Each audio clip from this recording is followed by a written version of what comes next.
Hello，大家好，我是雅典娇妈。今天我们要做一道不用开火5分钟就能搞定的凉菜——凉拌西葫芦。如果你正好在减脂期呢，这道菜也同样适合你哦。做法真的超级简单。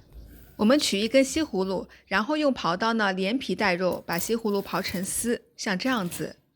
西葫芦的皮吃起来有点脆脆的，会增加整道菜的口感。刨到芯子部分呢，我们就不用刨了。这个芯子呢，我们可以留着一会儿炒肉吃。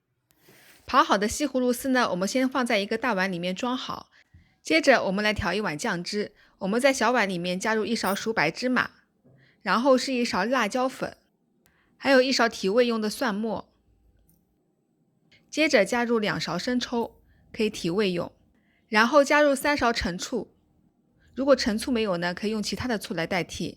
再加入1勺芝麻油，把这个酱汁呢搅拌均匀。喜欢吃甜口的朋友呢，这里可以再加入小半勺的糖，然后把调味汁淋到西葫芦丝上面，搅拌均匀。这道凉菜呢，建议现做现吃，准备开吃的时候呢，再把酱汁淋到西葫芦上。西葫芦泡太久呢，就没有这么爽脆啦。最近我还会更新一些凉菜视频，记得点赞并提前订阅我的频道哦。